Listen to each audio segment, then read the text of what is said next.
Estamos de volta com o Povo Economia e vamos agora falar sobre o novo perfil profissional de contabilidade. Para falar sobre este assunto, eu recebo aqui no estúdio o contador e diretor da ST Assessoria e Consultoria Contábil, Marcos Sá. Seja bem-vindo aqui ao programa. Muito obrigado, Neira. Nessa área contábil, a gente tem muita coisa para falar. Tem ocorrido uma mudança no perfil do profissional, até pelas novas tecnologias. O que as pessoas precisam estudar para se adequar a esse novo momento? O profissional de contabilidade, o contador, o contabilista, ele precisa se readequar às novas exigências do mercado. De 2008 para cá, a contabilidade sofreu uma verdadeira mutação, com adequação aos padrões internacionais de contabilidade, com os SPEDs que foram criados, que são os sistemas públicos de escrituração. Já existe hoje o SPED contábil, o SPED fiscal, o SPED social, tá? Chamado de E-social.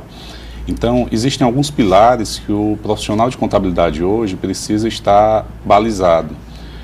A questão tecnológica, a capacitação técnica, o marketing não deixa de estar envolvido em qualquer área de profissão legalmente regulamentada, profissional liberal. O desenvolvimento constante. Na realidade, os profissionais hoje precisam estar constantemente se reinventando para atender às demandas do mercado. E tem mudanças na lei, né? A substituição tributária, por exemplo, da construção civil. O que as pessoas devem ter cuidado nessa área? Pronto. No final de 2013, o governo do Estado publicou o decreto 31.270, que trata da substituição tributária no segmento de material de construção, ferragem e ferramenta. Isso impactou em toda a cadeia da construção civil, porque todos compram ou interno ou externamente. Então, quando chega no estado do Ceará, tem que pagar o ICMS substituição tributária. Isso impactou no preço, logicamente, do material de construção. Em torno, em média de 10%, os itens sofreram aumento devido a este decreto. Então, o que deve ser atentado é que de onde você está comprando pode influenciar no seu preço de compra e no seu custo para a revenda. Então você tem que ter cuidado se você está comprando da região sul, da região norte, nordeste, sul, sudeste, ou até mesmo dentro do estado do Ceará de alguma empresa que já efetuou a retenção e o recolhimento do ICMS substituição tributária. Então deve ser atentado o produto e a origem do produto. Isso faz parte do planejamento tributário. As empresas devem refazer esse planejamento com mais frequência? Constantemente, com as alterações da legislação a nível municipal, estadual e federal, as empresas devem estar se readequando às novas exigências. Num planejamento desse, pode-se ter uma grande economia ou, de repente, um grande prejuízo. Não existe mágica, tá? Mas existe estar de acordo com a legislação ou não estar de acordo com a legislação. Então não tem como fazer planejamento de longo prazo diante dessa circunstância? Na realidade, nós temos que ter planejamentos de médio e longo prazo, mas estar constantemente se readequando de acordo com as novas exigências do mercado. Não pode existir um engessamento desse planejamento. Então tem que ter uma mudança constante, uma reavaliação constante. Reavaliação constante de acordo com as necessidades, tendo em vista as mudanças, tanto do cenário público, por parte da legislação que foi implantada, como também até pelas políticas comerciais que são adotadas e que mudam constantemente os concorrentes, os fornecedores, enfim. E pode afetar preço. Com certeza, de uma forma decisiva. Impacta bastante o preço. Quais são os estados hoje que têm maior alíquota, que precisa de uma atenção maior na hora da compra, nesse setor de construção? Aqui na região Nordeste, principalmente o estado do Ceará e o estado de Pernambuco, são os que têm os maiores percentuais nesse segmento de material de construção.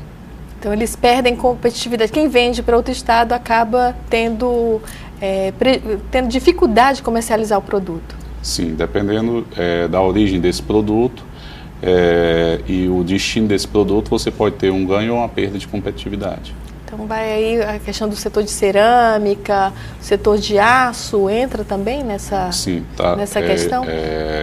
A indústria de aço não está, mas o comércio varejista e atacadista de aço está. Então está diretamente impactado. Então acaba afetando diretamente a todos eles. Sim. A gente também está tendo outra mudança, que é a questão do Simples, né, com adequação das empresas de várias áreas, né, médicos, dentistas, fisioterapeutas, muita gente está sendo incluído agora no Simples, mas a tabela não mudou da forma que se pensava, né? A adequação ao Simples é vantajosa para todos os setores? Via de regra, sim, mas também cada caso é um caso e deve ser analisado. O principal e grande benefício é que você unifica numa só alíquota, num só imposto, todos os outros impostos, como PIS, COFINS, Imposto de Renda, Contribuição Social e a contribuição patronal previdenciária. Então isso é um grande benefício porque facilita a gestão da empresa e gera uma economia por parte da empresa também. Agora, tem que ser analisado porque muitas vezes, quando a empresa está em uma das últimas alíquotas do Simples, ou seja, já num faturamento quase extrapolando o faturamento do Simples, muitas vezes não é viável ela estar dentro do Simples, principalmente se for o comércio. Agora, tem que ser visto o quê? A folha de pagamento dessa empresa. Se a folha for relevante, for alta, então por parte da contribuição patronal do previdenciário, ela pode se tornar interessante permanecer no Simples, mas cada caso é um caso, deve ser analisado. Via de regra, empresas de serviço se tornam mais interessantes permanecer no Simples o máximo tempo possível, porque geralmente serviço usa bastante mão de obra, então a folha já é elevada. Mas comércio nem sempre tem necessidade de uma mão de obra tão grande, tá? E a alíquota do lucro real, o lucro presumido do comércio é menor, então pode ser mais vantajoso o comércio, se ele tiver uma folha de pagamento baixa, ele migrar para um outro regime. Isso limita o crescimento das empresas? Porque de um lado é bom, você fica num pacote de impostos, né? São 8 impostos, se não me engano, no Simples. Mas, de um outro lado, não limita o crescimento. As empresas não querem crescer para não sair dessa modalidade? A minha visão de contador e de empresário é que não limita, pelo contrário, estimula. Tá? O que limita, muitas vezes, o ponto de vista do empresário de não querer crescer ou de ter medo de crescer para pagar mais imposto. Mas a minha visão é, quanto mais imposto você pagar, é sinal de que você está crescendo mais e que é bom você pagar imposto. Tem que se mudar a cultura do pagamento de imposto, tendo em vista o retorno, que muitas vezes se frustra com o retorno que não vem. Mas pagar imposto, quanto mais você pagar, é sinal de que você está ganhando mais, então é natural que você pague mais. Mas quando é mais vantajoso abrir uma empresa do que crescer e sair do Simples? Tem gente que prefere abrir outras unidades, fazer uma pequena corporação, do que aumentar, expandir a empresa e perder o limite. Na realidade, essa questão de abrir uma nova empresa optante pelo Simples, ela tem certas limitações. Então, se você é sócio de uma empresa do Simples, você pode ser sócio de quantas empresas do Simples você quiser. No entanto, o somatório desses faturamentos não podem ultrapassar o limite estabelecido pelo Simples, a nível federal de 3.600.000, a nível estadual 2.520.000. Então, o CPF daquele sócio que faz parte de várias empresas, tá, o somatório do faturamento dessas várias empresas não podem ultrapassar o limite do Simples. Então, não é bem só abrir uma nova empresa, a não ser que abra uma nova empresa no nome de terceiros. Tá? Mas não seria a melhor solução abrir... Não seria a mais adequada, né? A mais adequada abrir uma nova empresa. Como é que está sendo hoje a fiscalização dos governos, né, das 3 instâncias de governo, principalmente com essas novas ferramentas de controle? Ficou mais fácil o controle? As empresas estão sentindo mais isso? Com certeza. As empresas e os contadores, principalmente, sentem uma grande dificuldade em se adequarem às novas exigências, porque são muitas exigências num curto espaço de tempo, exigências operacionais, exigências em termos de mudança de legislação tributária. Então, é difícil você, num curto espaço de tempo, operacionalizar a rotina de um escritório de contabilidade ou de um escritório de advocacia tributária.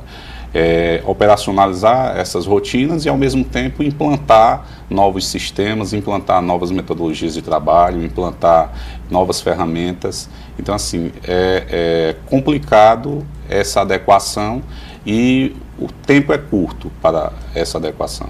O investimento também é alto? O investimento também é alto, principalmente das grandes empresas e que têm muitos serviços ou muitos produtos difícil, oneroso, desgastante, trabalhoso. E o risco é muito alto também. Hoje, com essa tentativa de simplificação, foi criado também a Rede Sim. Sim. Isso já está funcionando bem? Já está facilitando? Pronto. Num primeiro momento, toda mudança gera transtornos, porque você sai daquela inércia anterior para um novo ritmo. Então, no primeiro momento, existem certos atropelos, mas a minha visão sempre é a médio e longo prazo, então a tendência é que se torne algo que facilite o nosso dia a dia, tanto dos contadores quanto dos empresários. E a tendência é essa, notas fiscais eletrônicas, inclusive a gente está vendo no ISS para serviço, Sim. Um aumento expressivo também da arrecadação da prefeitura em função dessa adequação. Então, as empresas serão vistoriadas e terão que ter um planejamento contábil maior. E uma estrutura contábil também?